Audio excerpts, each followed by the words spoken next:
Qui es-tu? Que viens-tu faire ici? Tu ne me reconnais pas? Sors d'ici ou je te fais rosser par mes gardes. Tu ne me reconnais pas. Tu m'as vu pourtant. C'était en songe. Il est vrai que j'avais l'air plus terrible. Comme ça.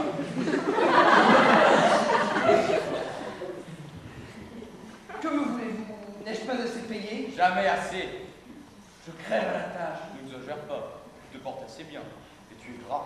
D'ailleurs, c'est de la bonne graisse royale. Il faut vivre. Encore 20 ans. Encore 20 ans? Souhaites-tu mourir? Oui. Si quelqu'un entrait ici avec une épée nue, tendrais-tu ta poitrine à cette épée? Je ne sais pas. Écoute-moi bien. Si tu te laisses égorger comme un veau, tu seras puni de façon exemplaire et tu resteras roi dans le Tartare pour l'éternité. Voilà ce que je suis venu te dire. Et tu cherches à me tuer? Il paraît. Et l'aigle? Un autre aussi. Qui? Oreste. Ah, eh bien, c'est dans l'ordre. Qui puis-je? Ordonne sur l'heure qu'on se saisisse d'un jeune étranger qui se fait appeler Philep, qu'on le jette dans quelques basses fosses avec Hélène, et je te permets de les y oublier. Eh bien, qu'attends-tu? Appelle tes gardes! Non. Me feras-tu la faveur de me dire les raisons de ton refus? Là, pourquoi regardes-tu tes pieds? Tourne vers moi tes gros yeux striés de sang. Je vous ai dit que je ne voulais pas rentrer dans vos dessins. J'en ai trop fait. Courage, résiste, résiste. Ah, que j'aime. Les yeux lancent des éclairs, tu serres les poings et tu jettes ton refus à la face de Jupiter. Mais cependant, petite tête, il y a beau temps que ton cœur m'a dit oui. Allons, tu obéiras. Crois-tu que je quitte l'Olympe sans motif? J'ai voulu t'avertir de ce crime parce qu'il me plaît de m'empêcher. M'avertir? Bien étrange. Quoi de plus naturel, au contraire? Je veux détourner ce danger de ta tête. Qui vous le demandait? Et Agamemnon? L'avez-vous averti, lui? Pourtant, il voulait vivre. Mon nature ingrate, malheureux caractère. Tu m'es plus cher qu'Agamemnon, je te le prouve, et tu te plains? Moi? Plus cher qu'Agamemnon?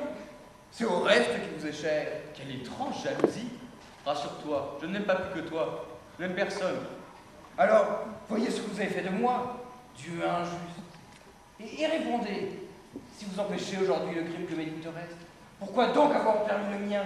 Tous les crimes ne me déplaisent pas également. Ton crime me servait? Il vous servait? Je l'expie depuis 15 ans et il vous servait? Malheur! Eh bien quoi? C'est justement parce que tu l'expiais qu'il me servait. J'aime les crimes qui paient. J'aime... Égis, tu es roi. Et c'est à ta conscience de roi que je m'adresse. Car tu aimes régner ici. L'ordre? C'est vrai. C'est pour l'ordre que j'ai séduit Clytemnestre. Pour l'ordre que j'ai tué mon roi.